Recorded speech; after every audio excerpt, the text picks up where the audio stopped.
Bismillahirrahmanirrahim. Assalamualaikum warahmatullahi wabarakatuh. Kali ini kita akan membahas tentang cara cepat dalam membaca laporan keuangan atau LK perusahaan. Nah, bagi kita semua sebagai investor saham di pasar modal, maka ini adalah materi yang paling dasar sekaligus yang paling penting. Karena dalam menganalisa perusahaan, untuk kemudian kita memutuskan apakah perusahaan tersebut bagus atau tidak, dan sahamnya juga layak invest atau tidak, maka dokumen pertama yang harus kita baca adalah laporan keuangan perusahaannya. Dari situlah kita bisa menilai apakah perusahaannya tersebut menghasilkan laba, lalu kinerjanya selama ini bagaimana, dan seterusnya. Ketika kita mengatakan bahwa laporan keuangan sebuah perusahaan itu bagus, bukan berarti bahwa sahamnya bisa langsung kita beli.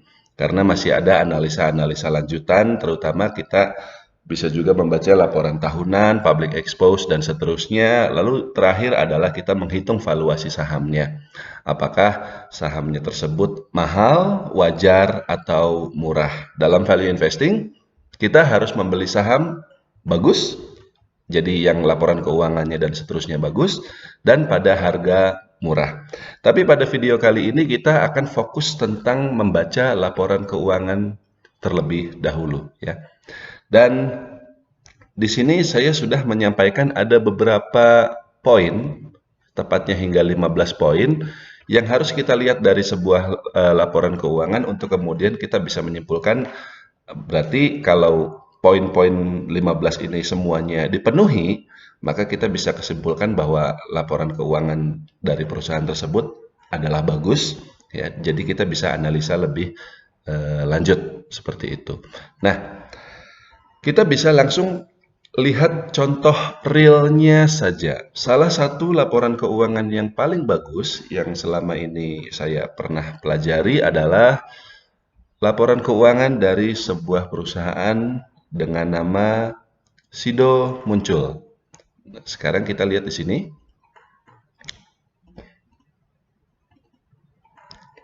Nah, kita pertama buka www.idx.co.id. Ya. Nah, di sini kita bisa coba kita zoom dulu.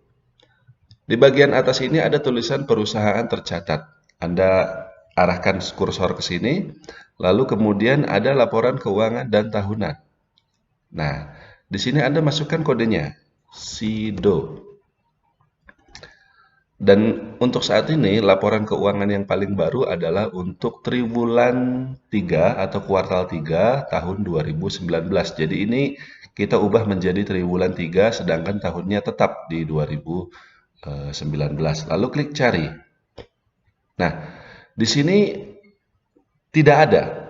Kalau di sini tidak ada, maka kita coba cari lagi di tempat lain, tapi masih di website yang sama, yaitu di idx.co.id. Anda ke atas lagi, kali ini bukan di perusahaan tercatat, melainkan ke berita. Di berita ini lalu ke bawah, agak susah. Nah, di berita ini di sebelah kiri Anda bisa lihat ada berita, siaran pers, dan pengumuman. Yang kita klik adalah pengumuman itu, ya. Jadi nanti kita masuk ke halaman sebagai berikut. Nah, ini idx.co.id berita, ya, slash berita lalu slash pengumuman. Nanti halamannya seperti ini. Di sini kita masukkan lagi kata kuncinya adalah laporan keuangan SIDO. Dari dan sampainya kita kosongkan saja lalu klik cari. Nah, di sini baru ada. Jadi tipsnya adalah pertama kita lihat di perusahaan tercatat, laporan keuangan dan tahunan. Jika tidak ada, maka kita ke berita dan pengumuman, ya.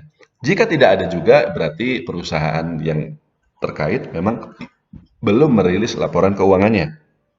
Tapi dalam hal ini Sido muncul, dia sudah merilis laporan keuangannya. Nah, di sini ada beberapa file. Anda boleh download semuanya jika masih tidak yakin yang mana file yang kita cari, ya. Tapi kita di sini sudah cukup hafal yang ini sebenarnya yang merupakan file laporan keuangannya. Ini kita save. Seperti biasa di laptop Anda di rumah, itu Anda harus bikin folder. Di sini saya bikin folder laporan keuangan, lalu 2019, lalu ketik Sido. Saya sudah punya filenya, tapi kita download sekali lagi. Nah, kenapa harus di-save? Ya, karena nanti sewaktu-waktu kita akan baca lagi. Jadi kalau misalnya kita hanya open saja, ketika kita close, filenya hilang. Tapi kalau kita save, maka kita bisa buka lagi tanpa harus mendownloadnya lagi, gitu. Seperti itu. Nah, tampilan laporan keuangannya seperti ini. PT Industri Jamu dan Farmasi Sido Muncul, Tbk, dan entitas anaknya. Untuk 30 September 2019. Ini adalah laporan keuangan terbaru. Jadi kalau Anda menonton video ini katakanlah 6 bulan atau 1 tahun lagi dari sekarang, maka Anda juga harus lihat laporan keuangannya yang lebih baru lagi dari yang periode saat ini. Nah, kemudian kita lihat di sini, ya, kembali lagi ke materinya. Kita sekarang lihat poin-poinnya. Nomor 1, ini adalah sekaligus poin yang paling utama. Kita lihat laba bersih dan juga ekuitas, dan sebaiknya keduanya naik. Jadi labanya naik, ekuitasnya juga naik. Kemudian kita lihat di sini. Nah, laporan keuangan itu susunannya selalu seperti ini. Pertama ada aktiva. Aktiva itu terdiri dari aset dan aset ya, terdiri dari aset lancar dan juga aset tidak lancar. Lalu ada pasiva. Pasiva itu adalah liabilitas dan ekuitas. Liabilitas juga sama, dibagi menjadi dua, ada jangka pendek dan jangka panjang. Lalu ada ekuitas. Liabilitas ditambah ekuitas sama dengan total aset itu tadi. Kita tidak perlu melihat ini semuanya secara satu persatu, tapi yang paling penting untuk pertama kali kita lihat adalah di bagian laporan laba rugi. Ini, laporan laba rugi dan penghasilan komprehensif lain konsolidasian. Ya. Ini juga sama, angkanya ada banyak, tapi yang harus kita langsung lihat adalah yang ini. Laba periode berjalan. Di sini kita bisa lihat angkanya untuk Sido Muncul ini. Ya. Pertama-tama kita lihat dulu ini angkanya dalam apa. Ternyata dia dalam jutaan rupiah. Maka di sini kita bisa lihat angkanya di sini adalah 578 miliar rupiah untuk periode 9 bulan 2019. Jadi pada tanggal 1 Januari hingga 30 September. Ya. Dan angkanya naik dibanding periode yang sama tahun 2018. Jadi Sido Muncul ini dia memenuhi syarat nomor 1. Kita lihat juga ekuitasnya. Mohon maaf. Ekuitasnya kita bisa lihat di sini. Ya. Angkanya juga sama, naik. Ya. Jadi seperti yang tadi disampaikan, Sido Muncul memenuhi kriteria nomor 1. Dari angka ekuitasnya naik dari tadinya 2,9 triliun menjadi 3,1 triliun. Kemudian return on equity-nya atau ROE itu di level 15% atau lebih. Ya. Yang dimaksud dengan ROE itu adalah tingkat pengembalian investasi. Kalau ROE-nya 15%, maka kalau Anda investasi Rp1.000, Anda bisa dapat keuntungan Rp150. Kurang lebih seperti itu. Kalau misalnya ROE-nya 20%, maka dari nilai investasi 1.000, keuntungannya adalah Rp200. Nah, dalam hal ini, modal dari Sido Muncul adalah ini, ekuitas, bukan total liabilitas dan ekuitas. Karena ini total aset ini kita harus kurangi dulu dengan utang-utangnya. Dia punya utang sekitar 365 miliar rupiah. Jadi yang bersihnya, aset bersih atau ekuitas, itu 3,1 triliun rupiah. Nah, ini modalnya. Kemudian ini labanya. Ya. Ini adalah laba perusahaan untuk 9 bulan. Yang kita ambil adalah labanya untuk 1 tahun. Maka berapa angkanya? 578. Ini kita bisa kali dengan 4 dikali 4 dibagi 3. Penjelasannya sebagai berikut. Ini adalah laba untuk 9 bulan. Sementara Yang kita harus cari adalah laba untuk 1 tahun atau 12 bulan. Maka angka 578 ini kita bagi 9 dulu. Kita bagi 9. Kita coba pakai Excel di sini. 578 dibagi 9, hasilnya adalah 64 miliar rupiah. Ini adalah laba Sido Muncul dalam 1 bulan, ya. Karena tadi angkanya dibagi 9. Lalu angka inilah yang kemudian dikali 12 sehingga ketemu angka laba bersih untuk 1 tahun. Hasilnya adalah 770 miliar rupiah. Kemudian tadi angka ekuitasnya adalah 3,1 triliun. Ini kita masukkan di sini. Nah, jadi ini dibagi ini dikali 100% dan hasilnya adalah 24,3%. Jadi dari setiap 1.000 rupiah milik Sido Muncul dihasilkan keuntungan bersih dalam 1 tahun sebesar 240 rupiah. ROE-nya 24%. Jadi Sido Muncul ini juga dia termasuk memenuhi kriteria nomor 2. Dan ROE ini bisa disebut sebagai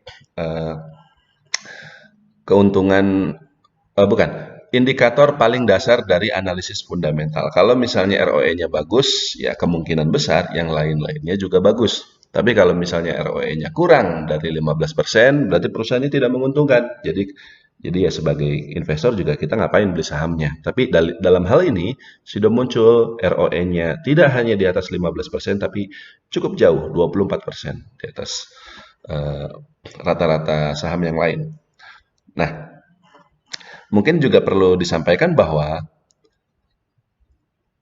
di pasar modal di Indonesia itu tidak banyak perusahaan dengan ROE di atas 20%. Jadi kalau misalnya mencapai 24% itu terbilang sangat bagus. Karena perusahaan-perusahaan di Indonesia yang sudah TBK itu kan modalnya besar-besar. Jadi kalau misalnya mereka pengen dapat ROE 20%, modalnya 1 triliun rupiah, ya berarti labanya harus 200 miliar sendiri gitu.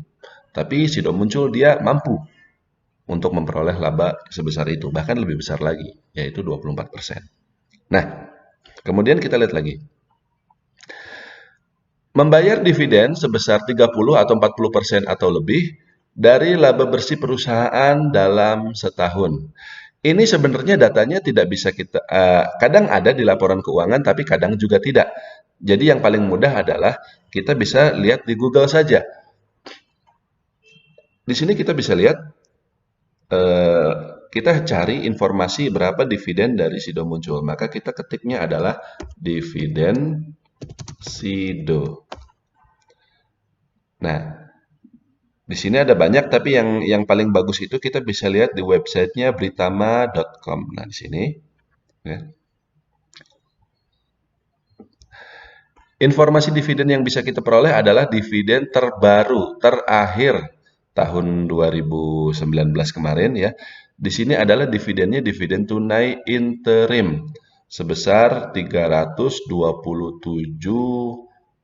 miliar rupiah atau 22 per saham. Tapi ini dia dividen interim, artinya dalam 1 tahun Sido Muncul ini dia membayar dividen 2 kali sehingga nilai totalnya bukan hanya 327 ini, tapi kemungkinan ada juga sebelumnya lagi. Sekarang coba kita lihat dividen Sido.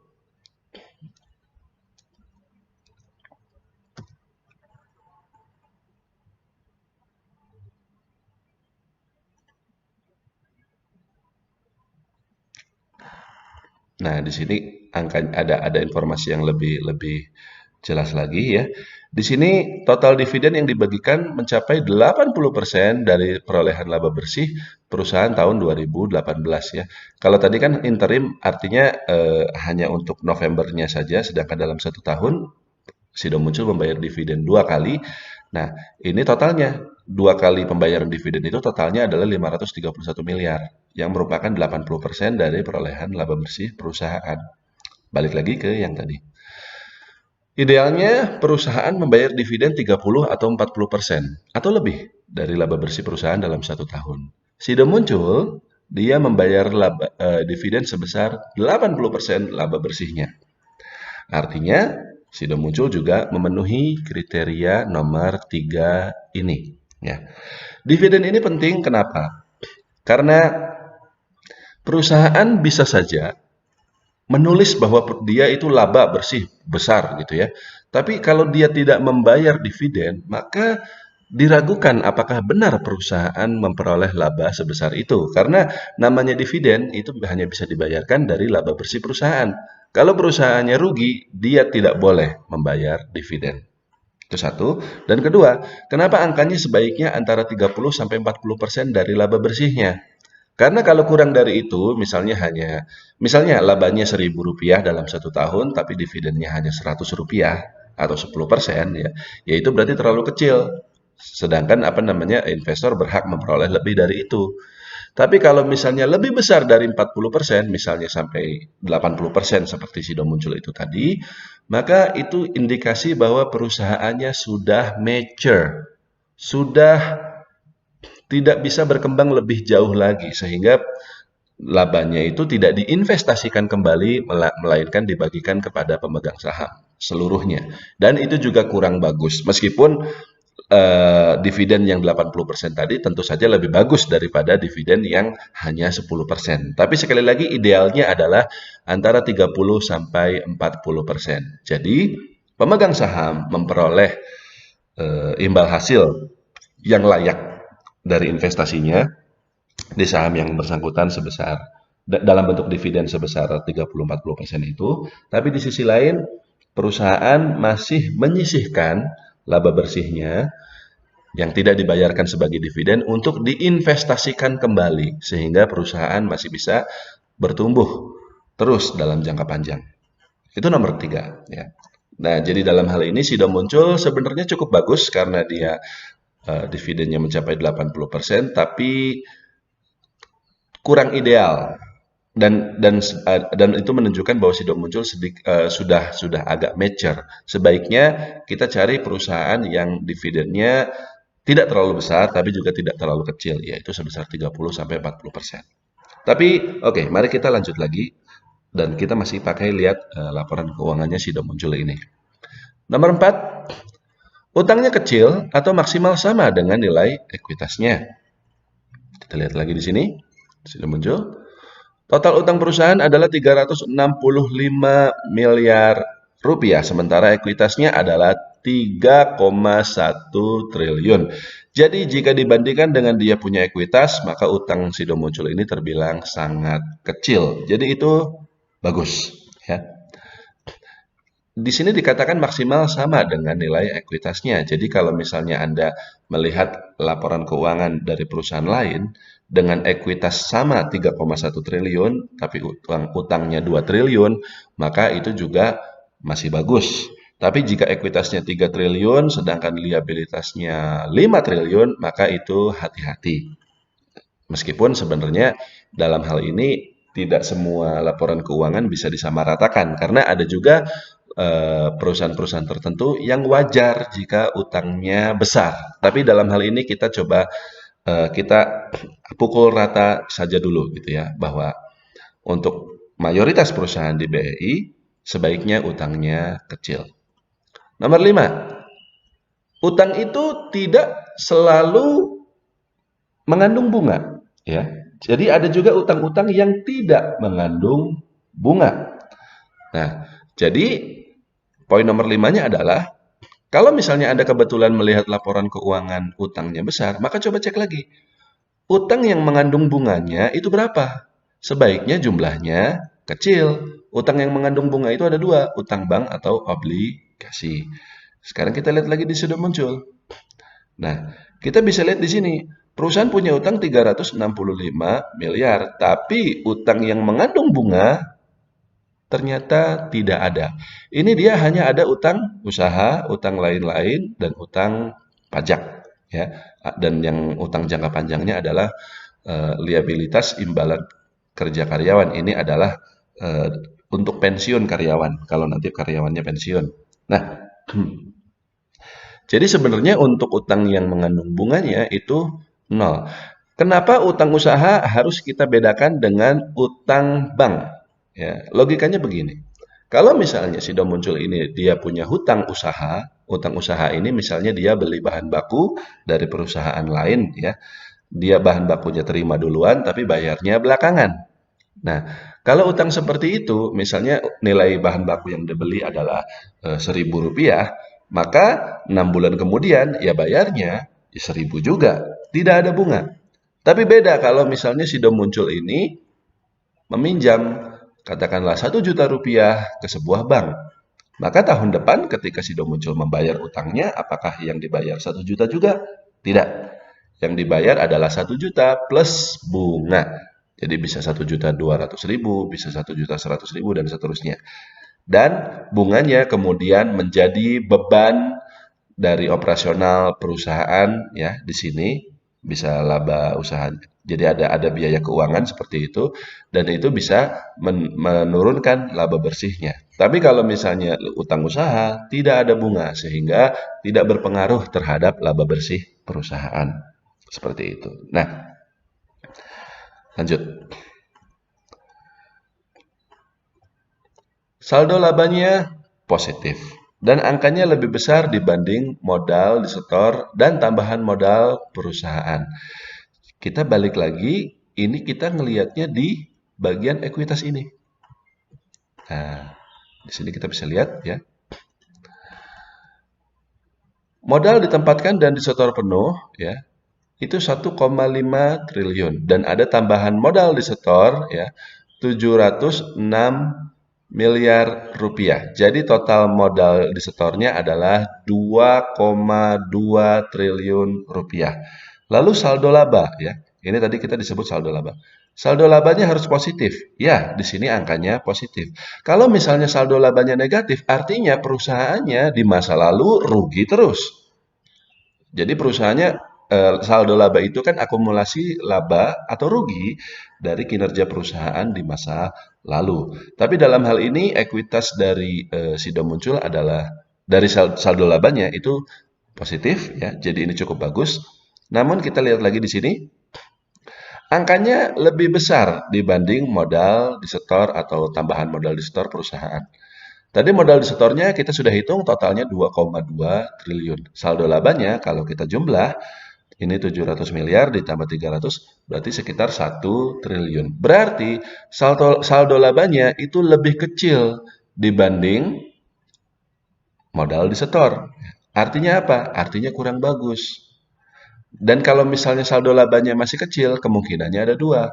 Satu, laba perusahaan selama ini kecil sehingga tidak dari total modal misalnya Rp1.000 yang saldo laba yang dikumpulkan selama perusahaan beroperasi ya cuma Rp500, nggak lebih gede daripada setoran modalnya seperti itu.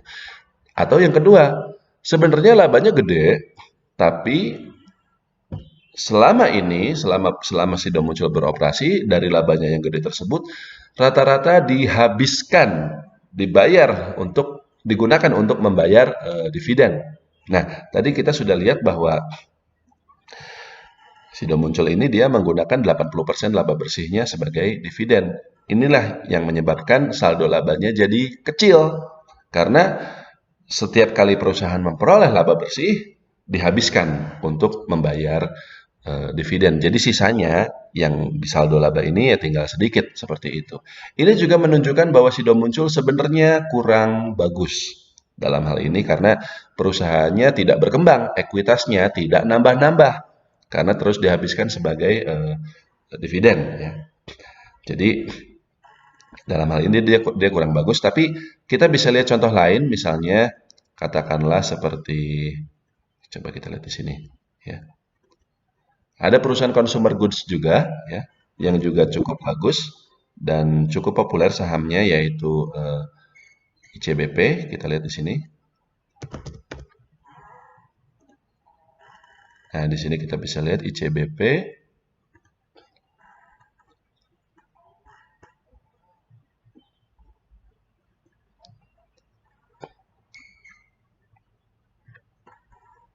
Nah, di sini ya kita bisa lihat.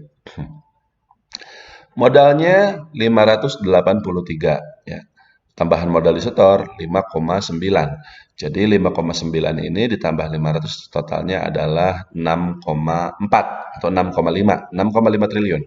Lalu saldo labanya berapa? 17 triliun rupiah. Artinya saldo labanya lebih besar dibanding modal disetor. Artinya perusahaan bertumbuh. Ini juga kita bisa lihat bahwa saldo laba ini naik signifikan dibanding periode sebelumnya. Sebelumnya 14, sekarang 17. Artinya kalau dibanding dengan Sido Muncul, maka ICBP cenderung bertumbuh. Dan itu karena memang, ya kita bisa lihat juga di sini, dividen ICBP. Ya. ICBP juga dia membayar dividen rutin setiap tahun, tapi tidak sebesar dividen Sido Muncul. Ya. Di sini dia bayar dividen itu 1,5 triliun rupiah, sedangkan laba bersihnya pada tahun 2018 itu sekitar, ini kan 3,5 triliun dalam 9 bulan, jadi dalam satu tahun sekitar 5 triliun. Jadi dividen yang dibayarkan itu hanya sekitar 30% dari laba bersihnya ya. Jadi ICBP ini juga dia memenuhi syarat nomor 3 ini. Dalam hal ini ICBP lebih baik ya, tapi tetap kita harus lihat yang lain-lainnya juga gitu. Jadi jangan hanya dari sisi saldo laba ataupun dividennya saja ya. Lanjut. Nanti kita juga akan coba pelajari ICBP secara keseluruhan. Oke, kita lanjut lagi ya. Aset turnover-nya ini sebaiknya besar atau atonya besar. Rumusnya adalah nilai penjualan dibagi total aset perusahaan. Kita lihat lagi di sini. Ya.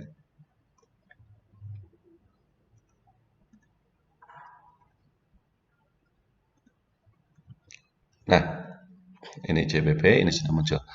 Total aset sudah muncul itu 3,5 triliun. Pendapatannya dalam satu tahun, ini dalam 9 bulan 2,1 triliun. Jadi kalau misalnya dalam satu tahun kira-kira kita masukkan saja angkanya di sini ya.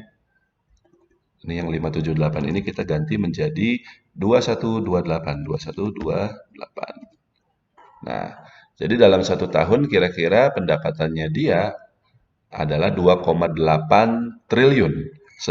Sedangkan liabilitasnya 3,5 triliun. Jadi ini cukup bagus. Sido Muncul ini aset turnover-nya, pendapatannya mencapai kurang lebih 80% dari total liabilitasnya. Semakin besar atau semakin bagus perusahaannya. Karena itu artinya dari modal atau aset total berapa, dia bisa dapat pendapatannya besar seperti itu. Yang sangat bagus adalah jika pendapatan perusahaan dalam satu tahun itu sudah lebih besar daripada total asetnya. Contohnya, kita lihat perusahaan yang juga sama-sama perusahaan consumer goods, Ultra Jaya. Ultra Jaya ini kita bisa lihat di sini ya.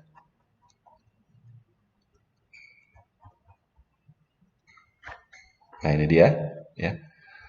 Liabilitas dan ekuitasnya atau total asetnya 6,9 triliun ya.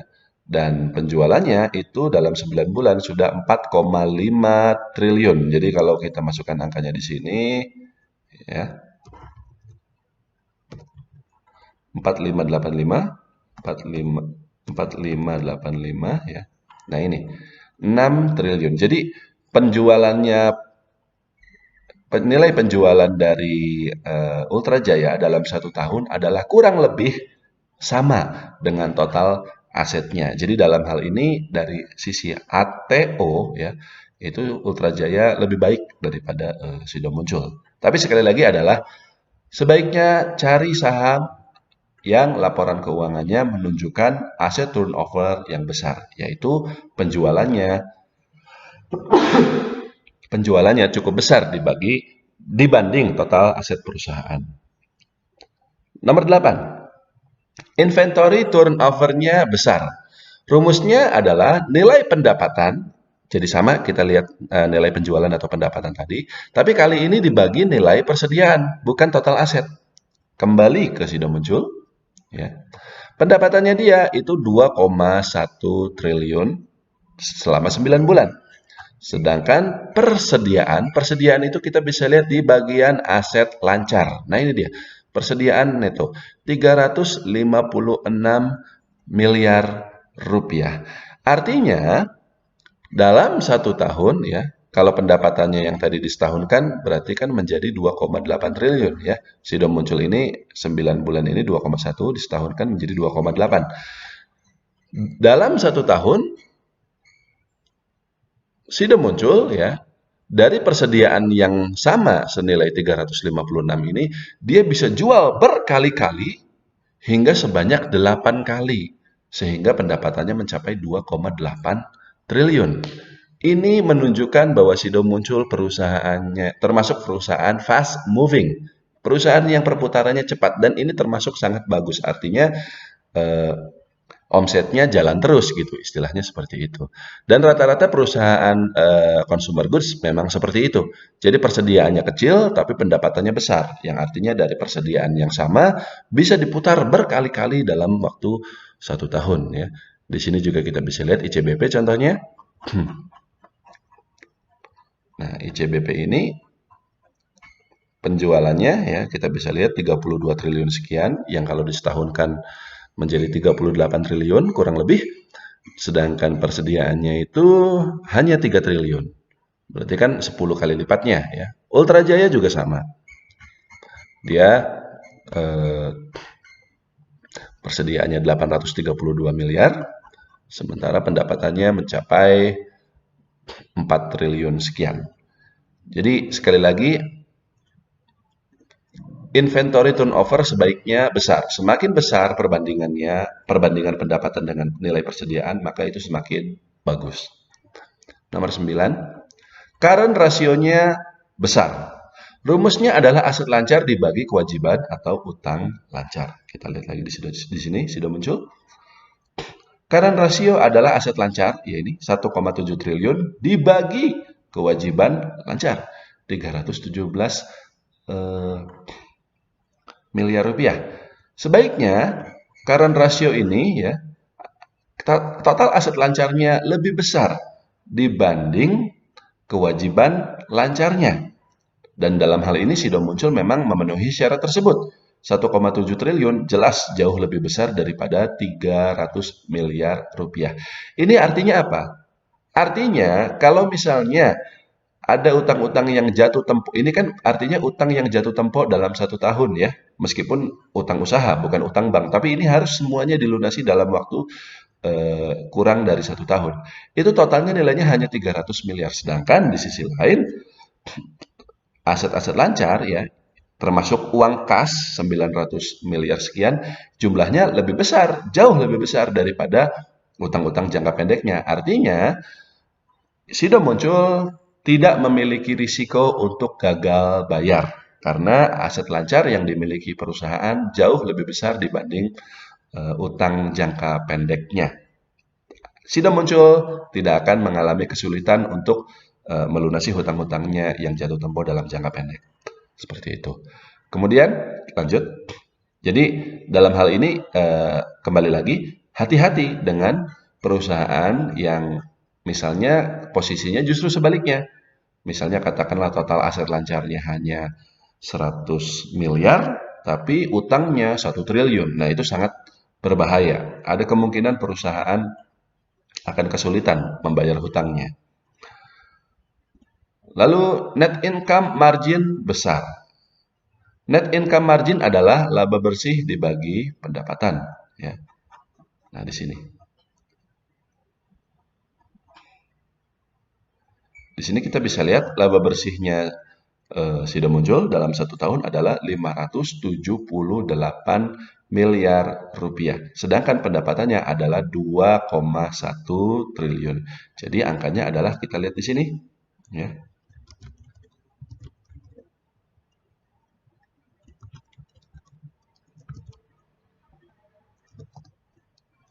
Ini dibagi ini dikali 100%. Hasilnya adalah 27%. Jadi margin laba bersih Sido Muncul adalah 27%. Dari pendapatan senilai Rp1.000 bisa diperoleh laba bersih senilai Rp270. Dan margin laba yang bagus adalah setidaknya untuk perusahaan manufaktur ya. Ini Sido Muncul itu kan dia manufaktur, dia membuat produk, bukan distribusi.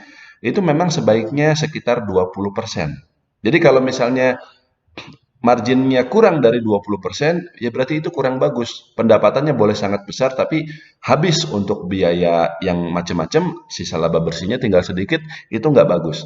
Jadi sebaiknya margin laba bersih perusahaan itu ya, net income-nya itu setidaknya 20%. Tapi ini adalah untuk perusahaan manufaktur, perusahaan yang memproduksi barang. Kalau untuk perusahaan dagang yang pekerjaannya adalah mendistribusikan barang, maka net income marginnya 10% juga sudah cukup baik. Ya, tapi dalam hal ini untuk Sido Muncul dan juga perusahaan lain yang manufaktur sebaiknya net income marginnya mencapai 20%.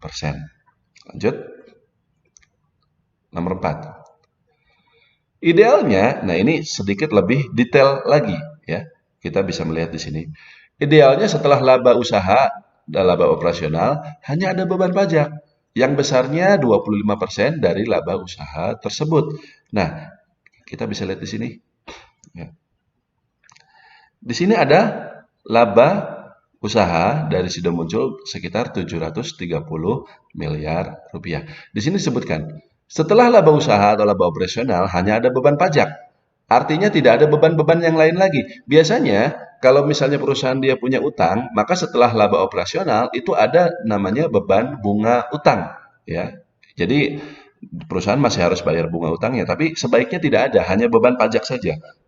Dan kenapa besarnya 25%? Karena pajak PPH, pajak penghasilan untuk perusahaan itu memang 25% dari laba kotor, dari laba usaha sebelum pajak. Nah, jadi kita bisa lihat di sini. Laba usaha Sido Muncul itu 730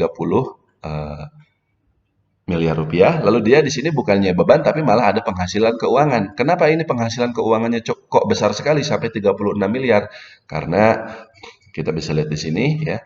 Sido Muncul ini dia punya uang kas besar. Hampir 1 triliun. Ini biasanya ditempatkan di deposito. Nah, deposito itu kan menghasilkan bunga. Nah, itu bunganya itu dalam 9 bulan mencapai 36 miliar rupiah. Jadi cukup besar. Ini juga kita harus anggap sebagai keuntungan. Nah, jadi laba sebelum beban pajak penghasilannya segini, 767. Tapi ini kan karena deposito ini kan sudah dipotong pajak sendiri, jadi yang kita ambil adalah yang ini. Lalu beban pajaknya 188.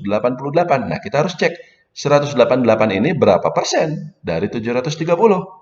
Kita hitung 188 730 sama dengan ini dibagi ini dikali 100%. Hasilnya adalah persis 25%. Ya, naik beda sedikit tapi ini angkanya adalah 80, tapi angkanya adalah 25%. Jadi Sido Muncul ini bagus.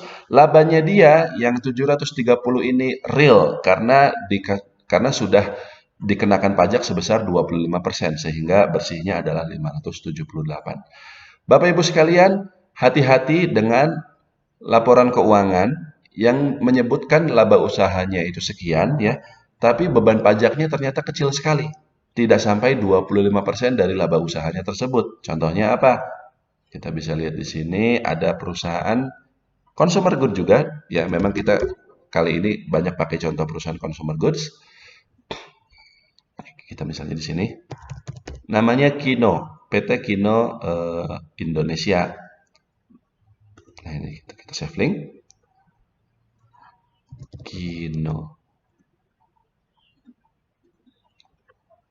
PT Kino Indonesia ini perusahaan yang memproduksi permen dan lain-lain. Nah, di sini kita bisa lihat ya.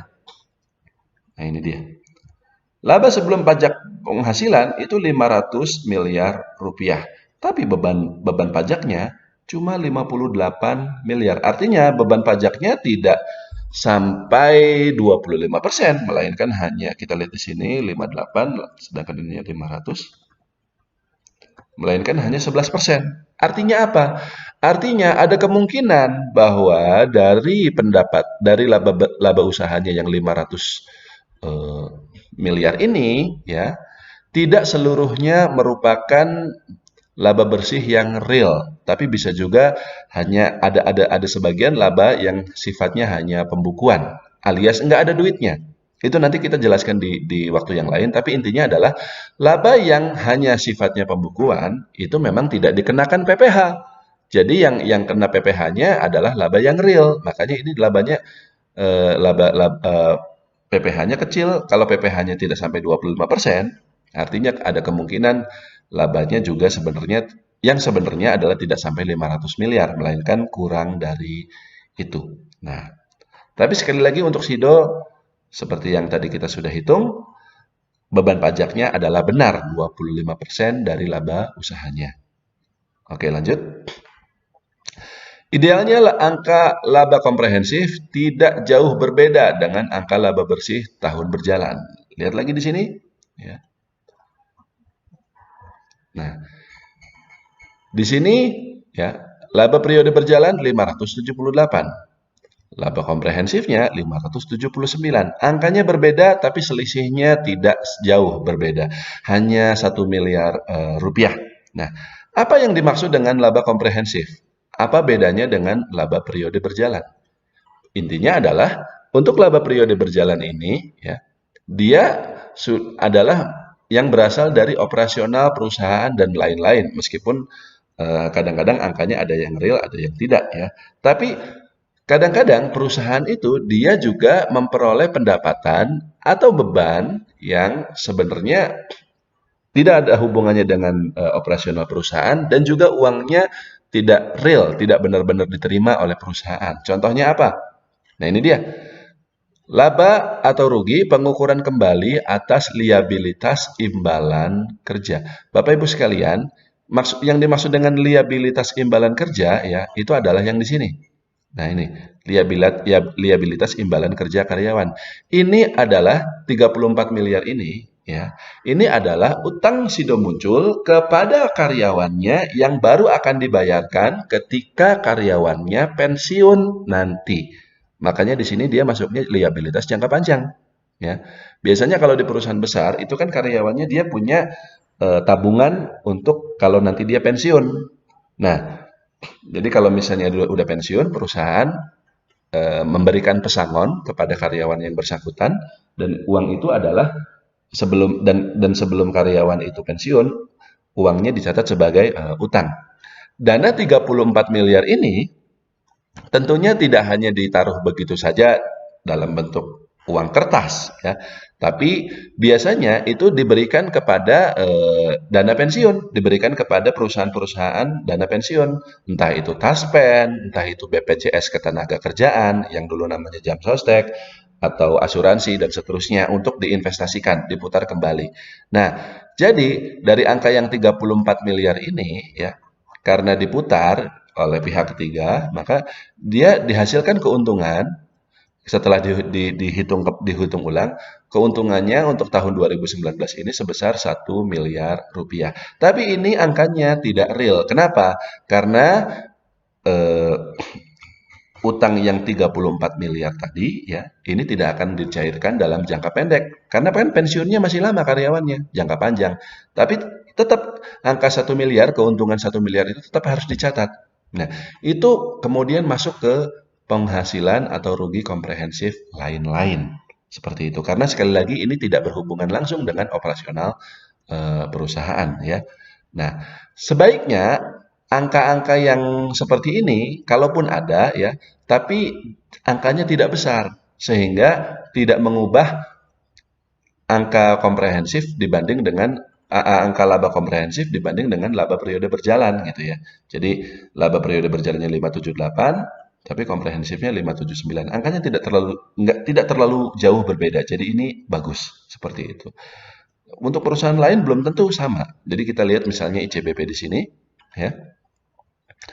ICBP di sini kita bisa lihat Laba tahun berjalannya 4,1 triliun, sementara laba komprehensifnya 4,2 triliun.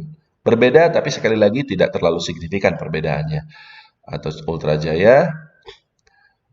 Jaya malah angka laba tahun berjalan dan komprehensifnya persis sama karena tidak ada pendapatan atau beban lain-lain yang sifatnya komprehensif. Untuk Kino bagaimana? Nah, Kino juga ternyata sama. Laba periode berjalan dengan laba komprehensifnya sama.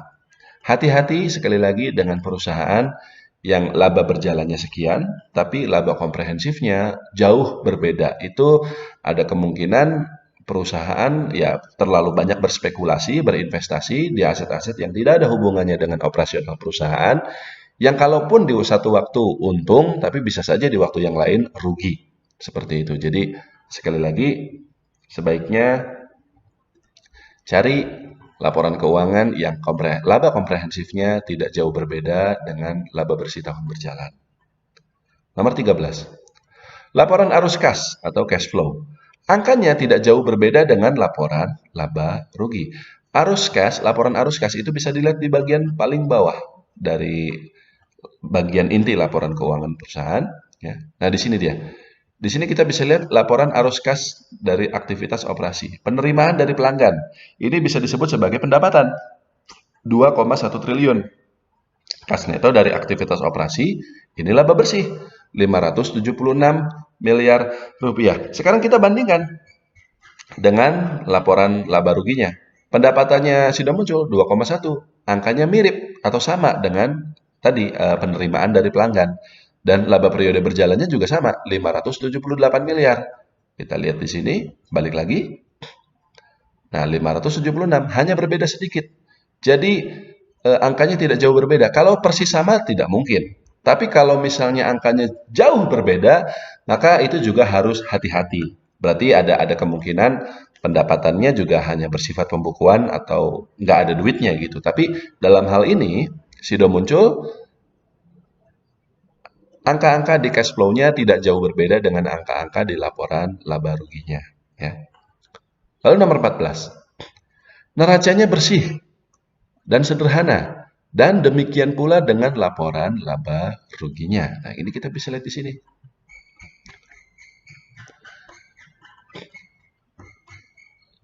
Di sini kita lihat balik lagi dari total aset ya.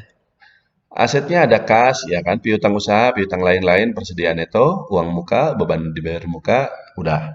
Lalu aset tidak lancarnya ada uang muka, aset pajak tangguhan, ya, aset tetap, ada goodwill. Ini sebenarnya berarti perusahaan beli anak usaha atau aset dalam harga yang sedikit lebih tinggi, tapi untungnya angkanya tidak terlalu besar, hanya 91 miliar, dan aset tidak lancar lainnya. Ya.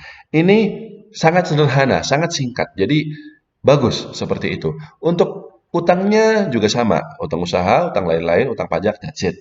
Ekuitasnya ya sama, sederhana, hanya ada modal ditempatkan, modal tambahan di store, saham treasury ini artinya perusahaan atau manajemen sempat membeli sahamnya sendiri di pasar modal, ya sudah muncul, dan ini juga bagus, karena artinya perusahaan jumlah saham yang beredar jadi sedikit berkurang, karena dibeli sendiri oleh manajemen.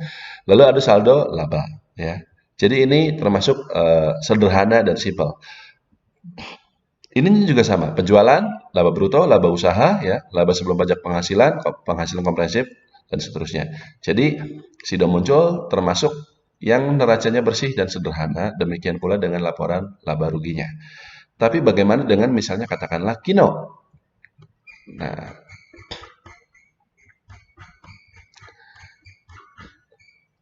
Kino juga kita bisa lihat sebenarnya angkanya sederhana, ya, kas, kemudian investasi jangka pendek, piutang usaha, piutang lain-lain, pajak dibayar di muka, bagian dibayar di muka, dan seterusnya. Aset tetap, aset pajak tangguhan. Nah, tapi di sini ini sudah mulai ada sedikit macam-macam, bukan macam-macam, sedikit rumit ya.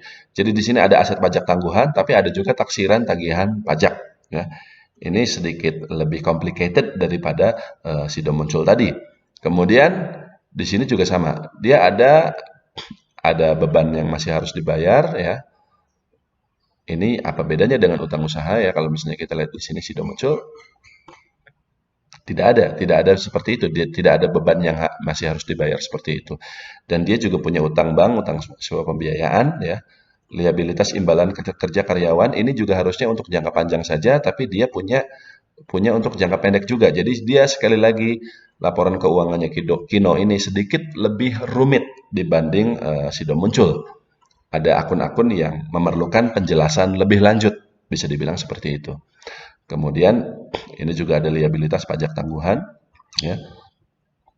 Nah, di sini juga sama di ekuitas dia masih membukukan penghasilan komprehensif lain yang bisa jadi sebenarnya tidak ada uangnya. Jadi ini sekali lagi eh, jika dibandingkan dengan Sido Muncul, maka laporan keuangannya Kino itu kurang sederhana, kurang bersih karena ada akun-akun yang memerlukan penjelasan lebih lanjut dan memang di sini ada catatannya cukup panjang ya. Ada poin 11, 12, 19, 23. Jadi nanti Anda lihat lagi di bagian bawah, cari poin nomor 11. Nah, ini masih poin nomor 13 ya. Aset tetap, aset tetap, aset tetap. Nah, ini dia investasi pada entitas asosiasi. Jadi dia punya ada investasi di luar operasionalnya ya. Ini bukan berarti perusahaannya jelek, tidak, tapi dalam hal ini laporan keuangannya kurang sederhana. Jadi ada kemungkinan angka-angkanya harus kita hitung lagi gitu. Apakah benar ekuitasnya segitu? Apakah benar eh, penghasilan komprehensif lain ini merupakan angkanya real ataukah cuma di atas kertas atau cuma pembukuan saja seperti itu. Dan sama ketika kita lihat laporan laba ruginya juga banyak pendapatan-pendapatan yang di situ muncul tidak ada. Seperti laporan investasi jangka pendek yang belum terrealisasi ya. Lain-lain ini juga angkanya cukup besar ya. Kemudian ada keuntungan pembelian dalam diskon, ini apalagi ya kan dan seterusnya. Jadi dalam hal neracanya bersih dan sederhana, maka Kino itu tidak memenuhi kriteria nomor 14 ini. Ya. Lalu nomor 15. Untuk laporan keuangan akhir tahun atau kuartal 4, maka hasil auditnya adalah wajar tanpa pengecualian. Kita lihat lagi di sini. Dalam hal ini kita lihat laporan keuangan akhir tahun berarti tahun 2018 kemarin. Ya, di sini sudah muncul. Nah, ini dia. Jadi kalau untuk akhir tahun itu kan perlu diaudit ya. Dan di halaman awal laporan keuangannya itu ada laporan dari auditornya. Nah, di sini auditornya itu EY ya, Ernst and Young, Purwantono Sungkoro dan Surya. Dan ini bla bla bla bla dan seterusnya ya kan. Tapi Anda langsung baca bagian akhirnya saja. Nah, ini opini. Menurut opini kami, laporan keuangan konsolidasian terlampir menyajikan secara wajar dalam bla bla dan seterusnya ya.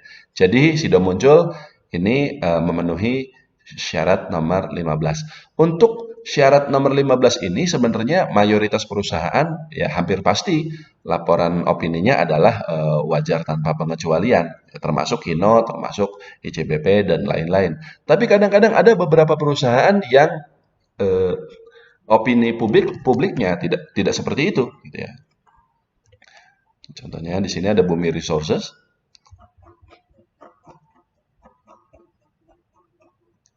Nah, di sini ya, meskipun opininya juga adalah sama, wajar tanpa pengecualian, tapi dia ada penekanan atas hal-hal tertentu, ya.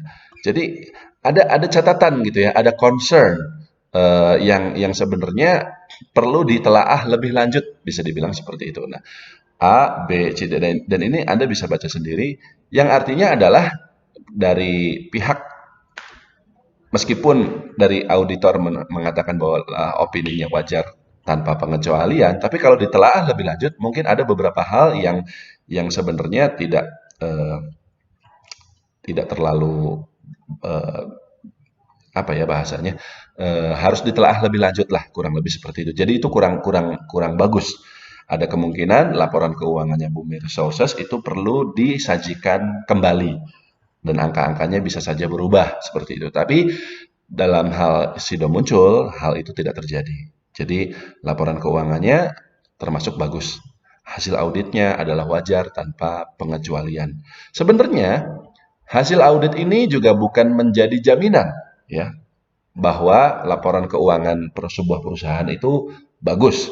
Kita sudah sering mendengar kasus-kasus di mana laporan keuangan direkayasa yang harus kemudian disajikan kembali. Tapi kalau misalnya opini publiknya sejak awal adalah wajar tanpa pengecualian, maka risikonya lebih kecil dibanding laporan keuangan perusahaan lain yang opini auditornya adalah wajar dengan pengecualian. Seperti itu. Dan seterusnya. Tapi yang paling penting adalah 15 poin ini ya. Nah, hal-hal lain yang juga penting ya. Nomor 1, hati-hati dengan emiten yang laporan keuangannya sering terlambat. Ini terkait dengan kasus Aisyah ya. Anda tentu tahu perusahaan dengan nama Tiga Pilar Sejahtera Food ya, yang sekarang juga sahamnya masih disuspend dan belum ada kejelasan kapan akan dicabut suspensinya ya. Tapi di sini kita bisa lihat bahwa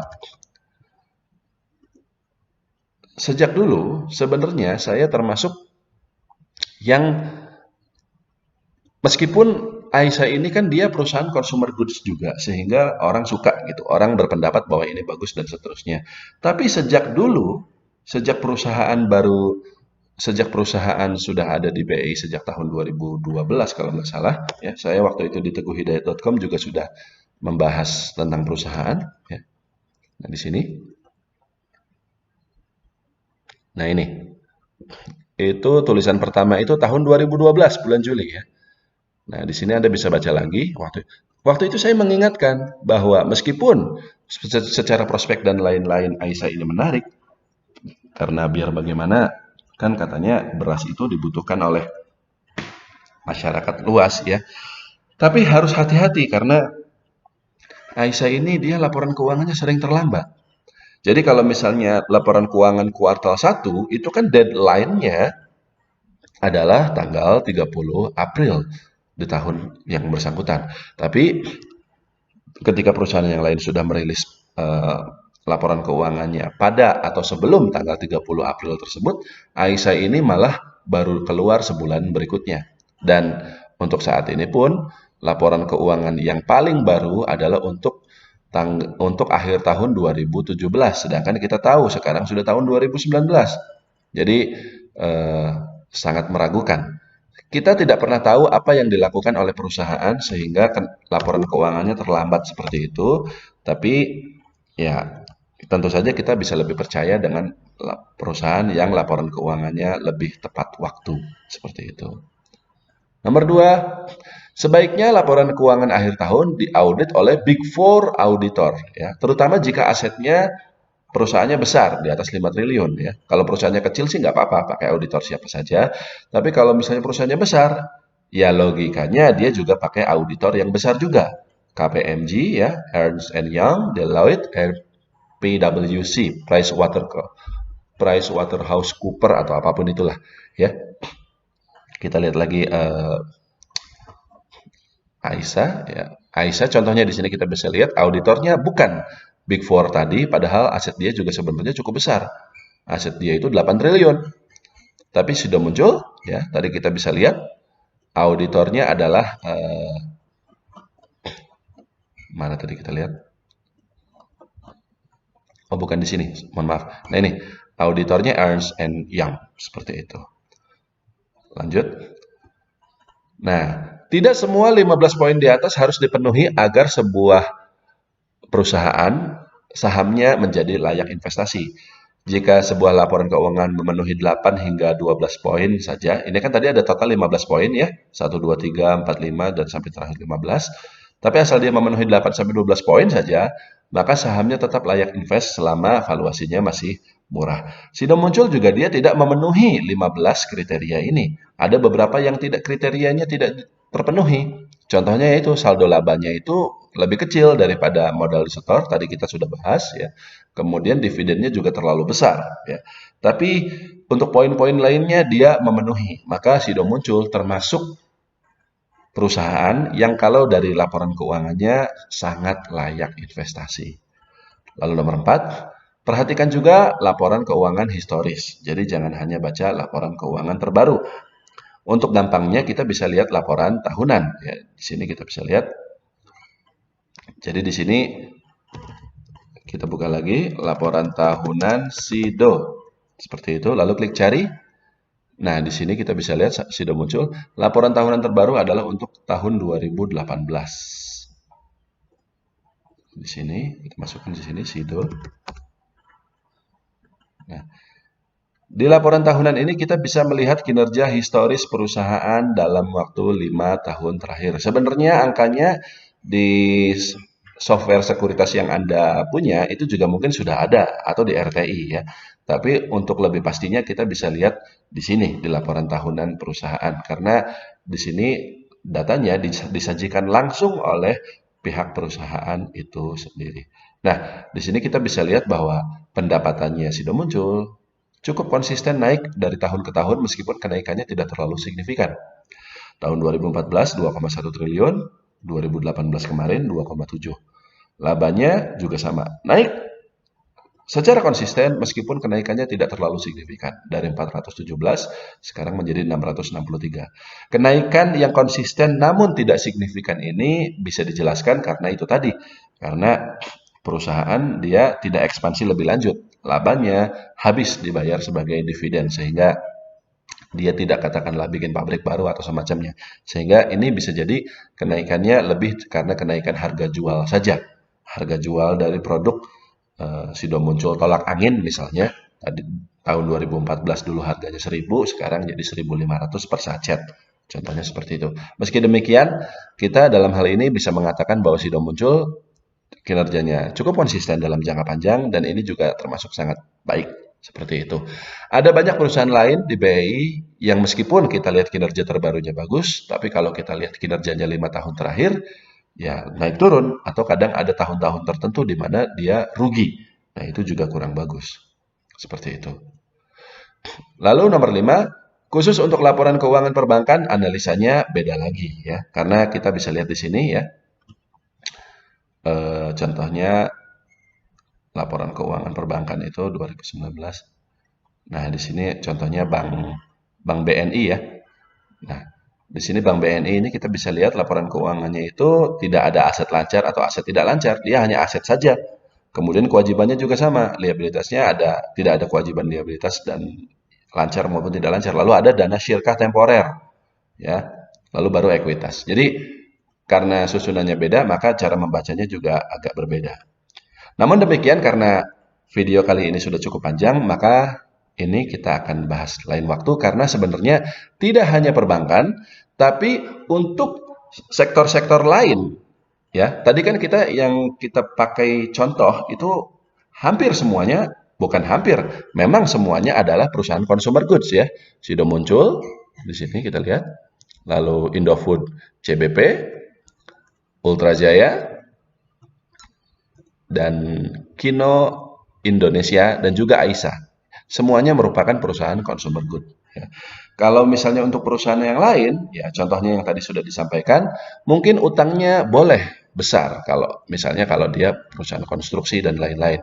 Jadi ini bisa dikatakan bahwa cara membaca laporan keuangan perusahaan di sini ini adalah yang sifatnya cenderung general. Untuk sektor-sektor tertentu kita harus kriterianya sedikit berbeda lagi ya. Tapi secara umum kriteria yang 15 ini bisa kita terapkan untuk seluruh perusahaan yang ada di BEI. Ya, tapi dengan catatan itu tadi, untuk sektor tertentu kita harus menerapkan beberapa kriteria khususnya. Tapi sekali lagi itu akan kita bahas di lain kesempatan. Oke, kurang lebih seperti itu saja. Untuk jadwal seminar, artikel edukasi saham, rekomendasi saham, dan lain-lain, Anda bisa mengunjungi www.teguhhidayat.com atau Instagram @tghidayat ya. Untuk layanan informasi melalui WhatsApp atau telepon, Anda bisa menghubungi nomor telepon yang tercantum berikut ini. Ada 2 orang yang bisa Anda hubungi, Mbak Yanti dan juga Mbak Nuri, seperti itu. Demikian. Terima kasih atas perhatiannya. Sampai jumpa di kesempatan berikutnya. Assalamualaikum warahmatullahi wabarakatuh.